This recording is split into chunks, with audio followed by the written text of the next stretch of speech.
어떤 분들 말씀하시길 그렇게 했더니 아이가 빨리 끝내고 자유시간 가지려고 그 공부를 대충 하고 문제집을 대충 푸는데 어떻게 해야 하나요? 이거는 주객이 전도된 겁니다. 그럴 때는 오히려 문제집을 푼다는 것, 공부를 끝낸다는 것에 대한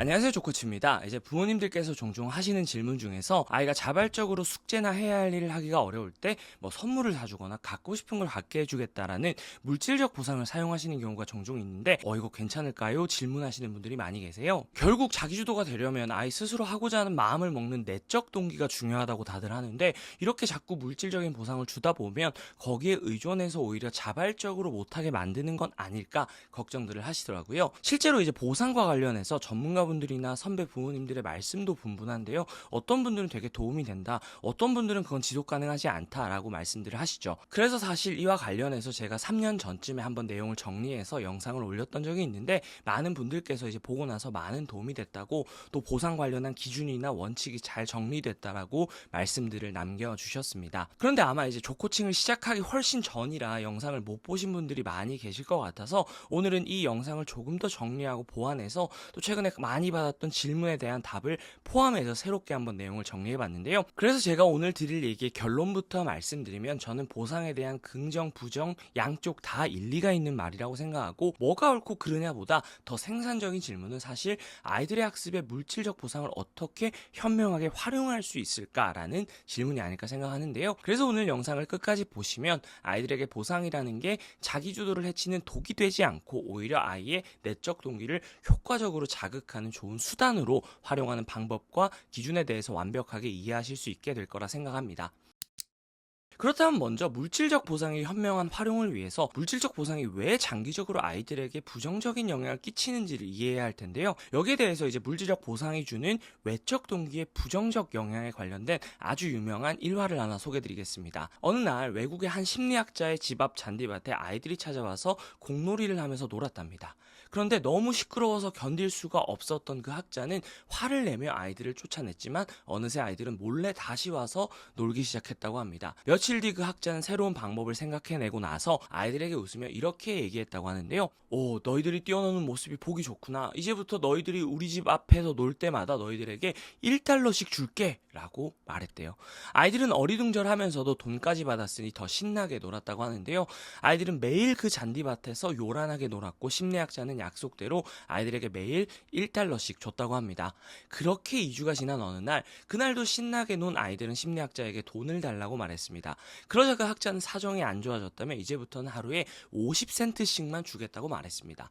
그 말에 아이들은 매우 못마땅한 표정으로 50센트를 받고 돌아갔고, 그 매일처럼 놀러오던 아이들은 일주일에 2번, 3번 정도 와서 놀다가 결국 다시는 오지 않게 되었다고 합니다. 이 학자는 바로 순수하게 뛰어놀고 싶은 아이들의 내적 동기를 하루에 1달러씩 받는 외적 동기로 변환시켜서 아이들의 흥미를 떨어뜨리고 다시 외적 동기를 줄여서 결국 그 일을 포기하게 만든 건데요. 이 이야기에서 보듯 내적 동기는 자신이 좋아하고 만족하는 일이기 때문에 자발적으로 하고 싶어하는 마음입니다. 그에 반해 외적 동기라는 건 무엇을 하면 그에 대한 보상을 받기 때문에 하고 싶어하는 마음이라고 할 수 있는데요. 그런데 이제 이 외적 동기가 지속되려면 같은 수준의 보상이 지속되거나 혹은 더 많은 보상이 필요하다는 특성이 있습니다. 이런 맥락에서 많은 전문가들이 이제 공부의 외적 동기를 연결하는 것은 바람직하지 않다고 말하는 것인데요. 간혹 시험 잘 보면 뭘 사주겠다, 시험을 못 보면 혼난다, 오늘 숙제 다 하면 뭐 해줄게 라는 부모님의 말씀은 모두 아이의 외적 동기를 자극하는 것이라고 할 수 있습니다.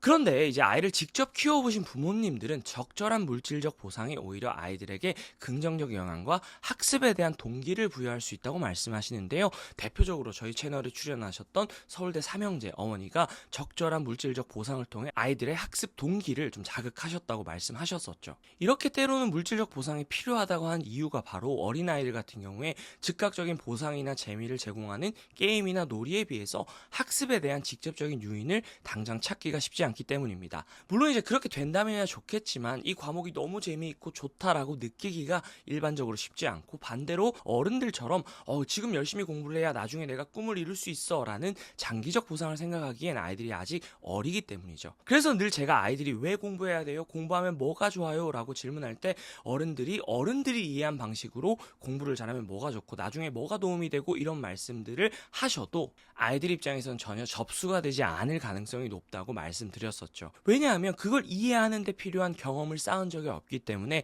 어른들이 얘기하는 공부의 장기적인 보상 자체를 이해하기도 공감하기도 어렵기 때문입니다. 그렇다면 이렇게 부정적, 긍정적 두 가지 면을 모두 감안했을 때 어떻게 하면 현명하게 물질적 보상을 학습에 활용할 수 있을까요? 여기에 대해서는 제 개인적인 경험을 한 가지 먼저 소개드리고 이야기를 이어가 볼게요. 가끔 제가 얘기 드린 적이 있는데 제가 이제 학창시절에 공부를 처음으로 열심히 하게 된 계기는 다름 아닌 휴대폰 때문이었죠. 저희 부모님께서는 비교적 보수적인 편이셨기 때문에 저는 초등학교 시절 휴대폰을 가져본 적이 없었습니다. 그래서 저도 이제 중학교에 가니까 휴대폰을 사달라고 6학년 졸업을 앞두고 이제 부모님을 졸랐죠. 그래서 이제 오랜 기간 부모님을 졸은 끝에 부모님께서는 한 가지 협상안을 제안하셨었는데요.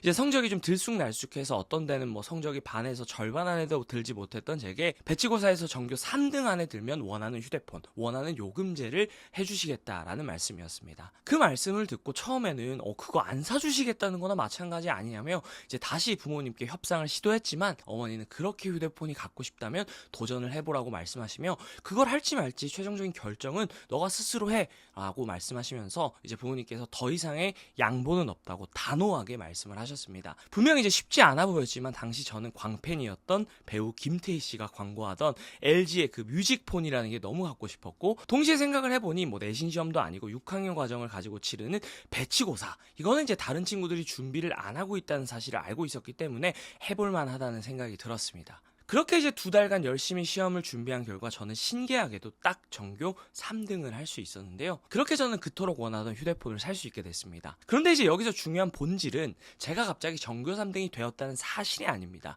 진짜 중요한 건 전교 3등을 처음 해본 그 이후에 제게 어떤 변화가 생겼느냐 하는 점인데요. 초등학교 3학년 때 담임 선생님이 생활기록부에 말씀하시기를 학교에서 승우는 너무 활동적으로 학습적인 면이 떨어집니다 라고 쓰신 적이 있으실 정도로 저는 학습적인 면에서 유능한 사람이라는 생각을 해본 적이 없었는데요. 그런데 중학교에 입학한 첫날 담임 선생님이 친구들 앞에서 제 배치고사 성적을 처음으로 말씀해 주셨는데 그때부터 친구들은 쟤 공부 잘하는 애 라는 시선으로 저를 보기 시작했습니다. 모르는 게 있으면 저를 찾아와서 물어보기도 했고요. 점점 그 과정에서 저는 스스로 나는 공부를 잘하는 학생이라는 자신감을 얻을 수 있었고 중간고사에서도 지난번처럼 노력하면 시험을 잘 볼 수 있을 거란 자신감이 마음속에 크게 자리를 잡고 있더라고요. 그리고 실제 겨울방학 2달 동안 열심히 노력해서 목표를 이뤄냈을 때 느꼈던 그 성취감이 저를 더 열심히 노력하게 만들었고 그 결과 이어진 중간고사에서도 동일하게 전교 3등을 할 수 있었습니다. 쉽게 말해 어머니께서 사주시기로 했던 휴대폰이라는 물질적 보상을 통해서 성취감 그리고 스스로 해낼 수 있을 거라는 자신감과 효능감을 얻게 된 겁니다. 물론 이제 방금 말씀드린 제 사례가 그렇다고 모든 아이들에게 적용할 수 있는 방법은 아니라고 생각합니다. 실제로 훗날 들어보니까 어머니께서는 비교적 승부욕과 고집이 강한 제 성격을 알고 있었기에 이런 시도를 해보셨다고 말씀하시기도 했는데요. 또한 중간에도 못 들던 아이가 전교 3등이 되겠다는 생각을 진짜 어떻게 할 수 있었는지는 제가 늘 말씀드렸던 것처럼 이제 예체능이랑 잡기를 초등학교 때 많이 하면서 쌓았던 다양한 성취 경험이 영향을 주었다고 할 수 있습니다. 그리고 제가 오늘 이 에피소드를 말씀드린 이유는 제 개인적인 경험 중에서 물질적 보상이 동기부여에 큰 변화를 가져다 준 사례이기 때문이고 이 사례를 통해서 지금부터 말씀드릴 부모님들에게 필요한 그 보상 활용법에 대한 인사이트를 조금 더 쉽게 설명드릴 수 있을 것 같아서인데요. 그러면 이제 지금부터는 이런 경험과 제가 지금까지 다른 영상에서 얘기 드려왔던 동기부여의 원칙을 조합해서 보상 활용법에 관한 결론을 도출해 보도록 할 텐데요. 먼저 제가 우리 아이들의 마음, 동기부여라는 측면에서 가장 중요하다고 생각하는 전제는 3가지입니다. 첫 번째, 사람은 할 수 있다는 생각이 들어야 하고 싶다는 생각을 할 수 있습니다. 그리고 그 할 수 있다는 생각은 작든 크든 그걸 이뤄본 성공 경험, 성취 경험을 통해서 가질 수 있고요. 두 번째, 아직 학습의 재미, 성취감이나 효능감을 느껴보지 못한 아이들에게는 재미, 성취감만으로 학습에 대한 요인을 제공하기가 쉽지 않을 수 있다. 그리고 3번째, 외재적 보상에 의한 노력이 지속적으로 반복되면 자연스럽게 마음에서 우러나오는 내적 동기는 줄어들 수밖에 없다는 겁니다. 키워드로 정리를 해서 살펴보면 첫 번째 키워드는 바로 능동성인데요. 쉽게 말해 물질적 보상을 사용하더라도 학습의 아이의 능동성을 살리는 방향으로 적용이 돼야 된다는 겁니다. 능동성이라는 측면에서 먼저 이제 물질적 보상을 통해 변화시키고자 하는 아이의 행동이 아이가 아주 쉽게 또는 아무렇지 않게 할 수 있는 행동이 아니어야 한다라는 가이드를 도출할 수 있는데요. 우리가 물질적 보상을 사용하는 이유는 현재로서 하기 힘든 노력이나 행동을 변화시키고자 함입니다. 그런데 물질적 보상이 가지는 가장 큰 부작용은 바로 아이의 능동성을 저해한다는 건데요. 한마디로 물질적인 보상으로 행동을 변화시키게 되면 결과적으로 그 아이는 보상 없이는 어떤 행동도 제대로 하지 못하게 되는 아이가 되는 겁니다. 이건 이제 물질적 보상을 통해 아이에게 어떤 메시지를 부모가 전하고자 하는지와도 깊은 연관이 있다고 할 수 있는데요. 우리가 물질적 보상을 통해 부모님이 아이에게 전하고 싶은 메시지는 어떤 행동을 할 때나 보상을 받는 것은 당연한 거야. 앞으로 어떤 행동을 할 때 보상을 요구해도 좋아. 이게 아니실 겁니다. 그보다는 엄마가 아빠가 이렇게 물질적으로 보상을 하는 건 네가 쉽지 않은 일에 도전을 해냈기 때문이고 목표를 이루기 위해 열심히 노력했기 때문이야 라는 메시지가 아닐까 싶은데요. 그렇다면 물질적 보상은 아이가 열심히 노력해야 이룰 수 있는 작든 크든 도전이라고 부를 수 있는 일을 이루게끔 하는데 쓰여야 하는 겁니다. 이런 점을 감안해 볼 때 물질적 보상은 아이가 당장 쉽게 하기 어렵거나 이루기 어려운 성취에 도전하게 만드는 촉매제의 역할을 해야 하고, 그러기 위해서는 물질적 보상은 오로지 아이가 성취감이나 효능감을 느껴서 그 후에 자발적이고 자기주도적으로 행동을 할 수 있는 징검다리의 역할을 해야 합니다. 하지만 어느새 물질적 보상이 징검다리가 아니라 그 자체로 행동의 목적이 되어버리면 이 아이는 앞으로 어떤 다리도 스스로 건널 수 없는 사람이 되고 말 겁니다. 그렇기 때문에 지금 사용하는 물질적 보상이 적절히 챌린지하고 성취 경험을 쌓는 도움닫기로 사용되고 있는지, 혹은 반대로 그저 하기 싫어하는 행동을 임시방편으로 하게 만들기 위해서 사용되고 있는지를 살펴보시면 좋을 것 같습니다. 그리고 우리는 능동성이라는 키워드에서 또 다른 보상 활용에 대한 기준 또한 도출할 수 있는데요. 바로 물질적 보상을 통해 변화시킬 행동과 그렇지 않은 행동을 구분해야 된다는 거죠. 예를 들어 많은 전문가들은 아이가 밥 먹을 때 앉아있지 못하는 행동을 할 때 그 행동은 보상으로 해결할 문제가 아니라 단호하게 해서는 안 될 행동이라고 훈육을 통해 교정해 줘야 할 행동이라고 얘기를 하더라고요. 이건 이제 보상과 동기부여의 문제가 아니라 한마디로 규칙과 사회성의 문제인 거죠. 해서는 안 될 행동을 보상으로만 교정하려고 한다면 결국 그 아이는 보상 없이는 자기 행동을 조절하지 못하는 사람으로 성장하게 될 겁니다. 덧붙여서 이제 능동성이라는 측면에서 세 번째 보상 활용의 기준은 바로 가능한 한 물질적 보상을 통해 바꾸고자 하는 목표 행동과 그 보상을 아이가 직접 정하거나 최소한 의사결정에 영향을 끼칠 수 있어야 한다는 건데요. 쉽게 말해서 이번에 시험 잘 보면 엄마가 이거 사줄게, 이게 아니라 이번 시험 열심히 공부해볼래? 만약에 그런 마음이 있으면 엄마가 이제 시험 잘 보면 네가 원하는 걸 사줄게, 갖고 싶은 걸 제시해봐 라는 과정으로 접근되어야 한다는 겁니다. 사실 이 두 가지 모두 아주 바람직한 모습은 아니라고 생각하실 수도 있지만 두 말에는 명확한 차이가 존재합니다. 바로 최종적으로 결정을 하고 제안을 하는 주체가 다르다는 건데요. 최소한 목표와 보상을 정하는 과정에서 아이의 주체성이 발현될 수 있는 여지를 주셔야 한다고 할 수 있겠습니다. 그래서 이제 제가 앞서 얘기드린 제 사례 또한 앞서 말씀드린 이 능동성의 관점에 살펴보면요, 저는 제가 할 수 있는 최선을 다해서 노력해야 제가 얻고자 하는 보상을 얻을 수 있었고요. 동시에 그래서 시험 공부를 열심히 해볼지 말지를 결정하고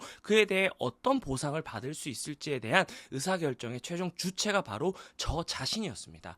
그 덕분에 저는 온전히 그 시간과 노력에 몰입할 수 있었고 원하는 성취를 이룰 수 있었죠.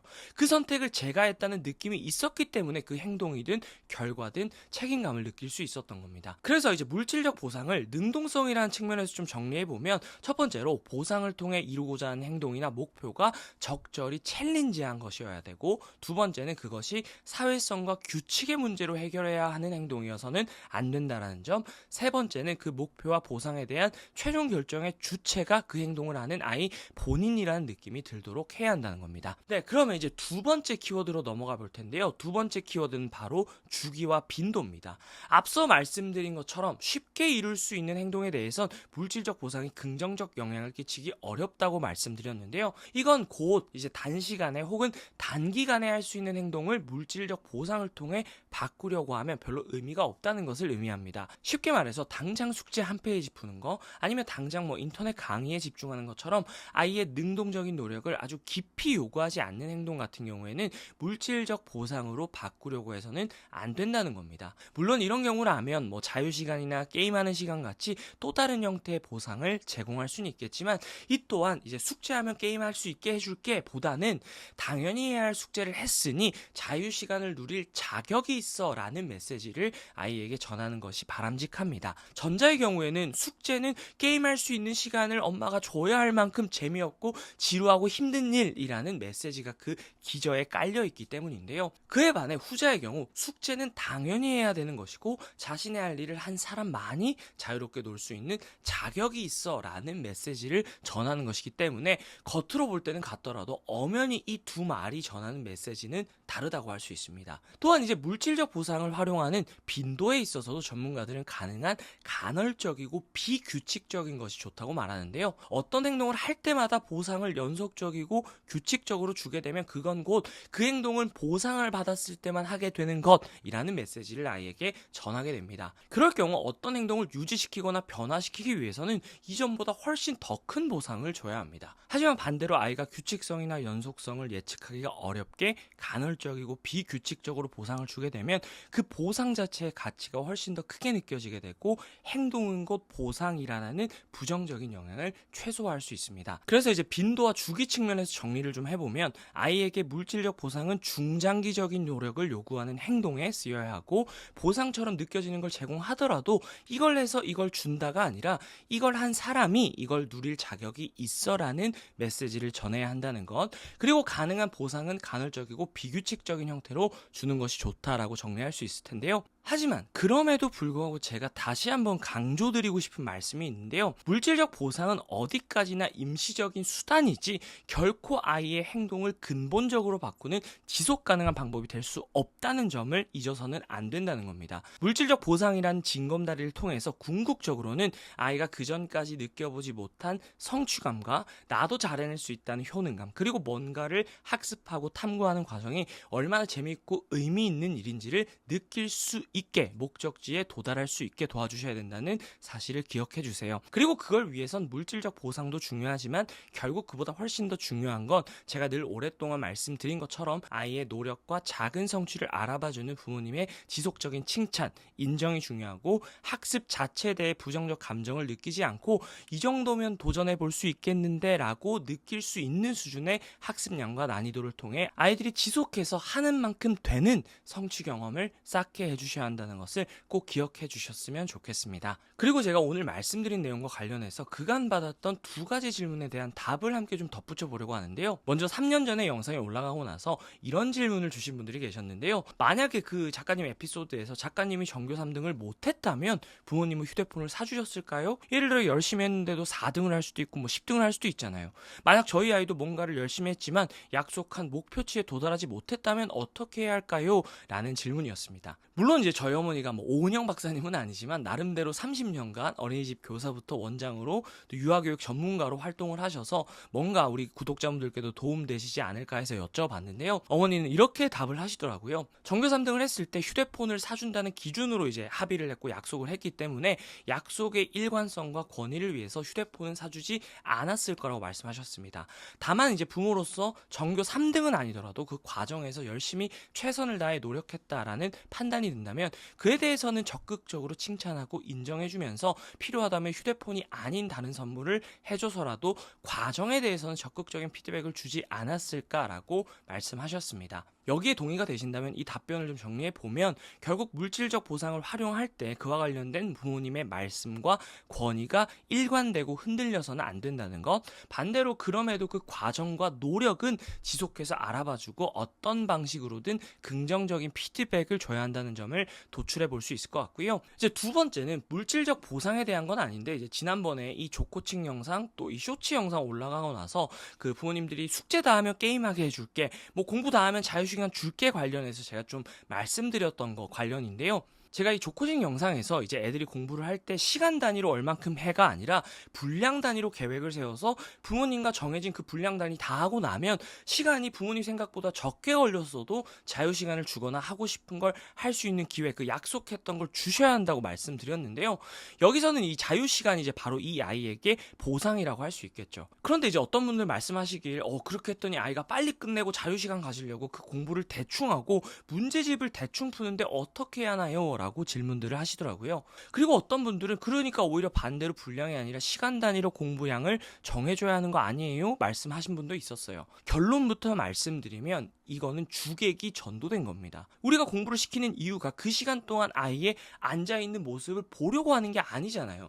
계획은 분명히 그 일이 얼만큼 걸릴지 소요시간이 예상 가능해야 하고, 그렇기 때문에 계획은 분량 단위로 세우는 게 맞습니다. 다만 어디부터 어디까지 풀어라고만 말하면 어떤 아이들은 대충 풀 수 있는 여지가 있죠. 근데 그걸 막으려고 몇 분 동안은 꼭 앉아 있어야 해 라고 하는 건 주객이 전도된 겁니다. 그럴 때는 오히려 문제집을 푼다는 것, 공부를 끝낸다는 것에 대한 성과 수준에 대한 정의를 다시 하고 합의를 다시 해야 됩니다. 예를 들어서 문제집을 풀고 틀린 문제를 오답 노트까지 한다거나, 혹은 틀린 문제를 다시 푼다거나, 즉 문제집을 푼다는 계획의 의미 안에 애초에 대충 한다라는 여지가 없도록 하는 개념 정의가 필요한 거죠. 오히려 공부의 양을 줄이더라도 설사 한 문제를 푼다고 해도 문제를 푼다는 건 이렇게 내가 틀린 문제가 있으면 그걸 그 자리에서 다시 풀거나 오답 노트를 한다는 것까지 포함시켜야 한다는 걸 알려줘야 돼요. 그래야 아이 입장에서는 내가 틀리면 어차피 또 오답하고 다시 풀어야 되니까 풀 때 제대로 풀자라는 목적의식 자체를 가질 수가 있는 거죠.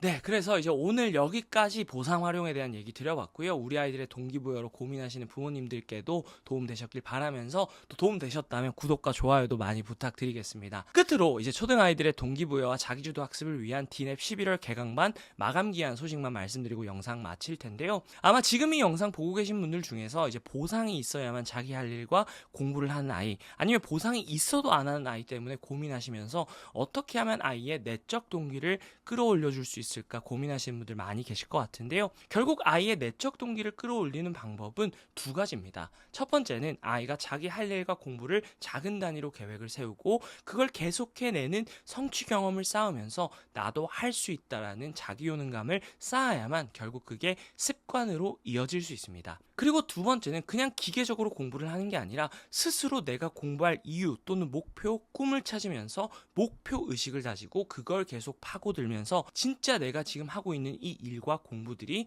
그 목표 의식과 어떻게 연결되는지를 이해하고 스스로 느껴야 합니다. 그래서 디냅은 대한민국 초등학생들이 주어진 할 일과 숙제를 대부분 기계적으로 하는 그 일상에서 벗어나서 정말 계획을 세우고 스스로 성취하는 경험을 하며 나도 잘할 수 있다는 마음, 나아가 본인의 꿈과 목표를 찾으며 나도 잘하고 싶다라는 마음을 가지게끔 돕기 위해서 만든 프로그램입니다. 이를 위해 디냅에서 아이들은 8주 동안 매일 체크리스트와 플래너를 쓰며 작은 성취 경험을 쌓고, 또 제 강의를 들으며 자신의 꿈과 목표의식을 구체화하고 만다라트와 연설문으로 이제 그걸 쓰고 발표하면서 자신의 목표의식을 남들 앞에 꺼내놓을 수 있을 만큼 단단하게 만듭니다. 물론 이제 적지 않은 아이들이 지금 당장 꿈이 없다라고 말하는 경우도 있었는데요. 오히려 이런 아이들일수록 더더욱 꿈을 어떤 직업이 아니라 내가 하고 싶고 좋아하는 것, 또는 내가 책이나 어떤 경험을 하면서 느낀 문제의식이나 호기심을 가지는 것이라고 생각하며 자기가 가진 그 꿈의 씨앗을 꺼낼 수 있게 도와주면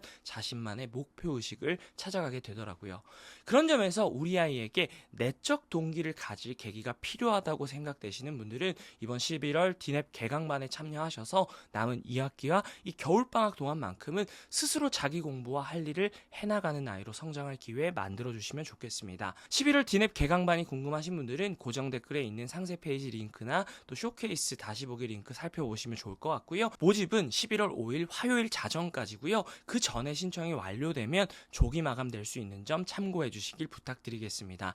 아무쪼록 오늘도 긴 영상 시청해 주셔서 감사드리고 다음번에 또 좋은 영상으로 찾아뵙겠습니다. 지금까지 조코추였습니다. 감사합니다.